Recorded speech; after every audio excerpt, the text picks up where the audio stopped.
Hello. മോള് കുറേ ദിവസമായി പറയുന്നു നമുക്കൊന്ന് ഡോണറ്റ് ഉണ്ടാക്കി നോക്കാമെന്നിട്ടാ. അപ്പം ഞാൻ പറഞ്ഞു ഉമ്മച്ചിക്ക് അറിയില്ല. അപ്പോൾ എന്നോട് പറഞ്ഞു ഉമ്മച്ചി ഒന്നും ചെയ്യണ്ട, എനിക്കൊന്ന് ഗ്യാസൊക്കെ ഒന്ന് ഓണാക്കി തന്നാൽ മതി എന്ന് പറഞ്ഞു. അപ്പോൾ അതേ ബ്രെഡൊക്കെ ഉമ്മൂട്ടി തന്നെ റൗണ്ടാക്കി ഇങ്ങനെ വെച്ചിട്ടുണ്ട്. അതിന് ശേഷം ഞാൻ ഗ്യാസ് ഓണാക്കി കൊടുത്ത് ഒരു പാൻ വെക്കുക, അതിൽ കുറച്ച് ഓയിൽ ഒഴിച്ച് കൊടുക്കുക.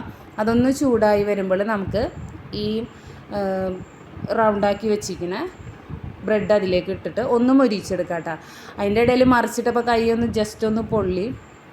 അപ്പോൾ കുട്ടികൾ ഗ്യാസമ്മൊക്കെ എന്തെങ്കിലുമൊക്കെ ചെയ്യിക്കുമ്പോൾ ശ്രദ്ധിക്കണം. ഞാൻ പിന്നെ എടുത്തുള്ള കാരണം പിന്നെ കുഴപ്പമില്ല. അപ്പോൾ അതേ ഇങ്ങനെ ആക്കിയിട്ടുണ്ട്.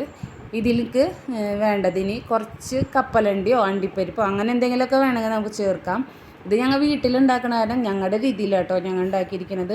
ഞങ്ങളുടെ അല്ല, എൻ്റെ ഉമ്മുട്ടിയുടെ രീതിയിൽ.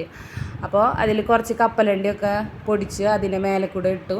അതിന് ശേഷം തേനുണ്ടായിരുന്നു വീട്ടിൽ. അപ്പോൾ തേനിപ്പോൾ എന്തെങ്കിലും ഇപ്പോൾ തേൻ ഒഴിച്ചിട്ടാട്ടോ കഴിക്കുന്നത്. അപ്പോൾ കുറച്ച് തേനും കൂടെ ഒഴിച്ചിട്ട് കഴിച്ച് നോക്കിയപ്പോൾ നല്ല ടേസ്റ്റ് ഉണ്ട്. കുട്ടികൾക്കൊക്കെ ഇഷ്ടമാവും. ഉമ്മൂട്ടിക്ക് ഭയങ്കര ഇഷ്ടമായി. എപ്പോഴും പറയും എന്നോട് ഉണ്ടാക്കി കൊടുക്കാൻ. പക്ഷെ എനിക്കറിയാത്ത കാരണമായിട്ടാണ് ഞാനിത് ഉണ്ടാക്കാത്തത്. അപ്പോൾ അതേ കുട്ടികൾക്കൊക്കെ ഉണ്ടാക്കി നമുക്ക് കൊടുക്കാനൊക്കെ പറ്റും. അപ്പോൾ ഒന്ന് ട്രൈ ചെയ്ത് നോക്കാം. പിന്നെ 2-3 അണ്ടിപ്പരിപ്പും വെച്ചു. അപ്പോൾ കഴിച്ച് നോക്കിയപ്പോൾ നല്ല ടേസ്റ്റ് ഉണ്ട്. അപ്പോൾ ഇത്രയേ ഉള്ളൂ വീഡിയോ. ബായ്.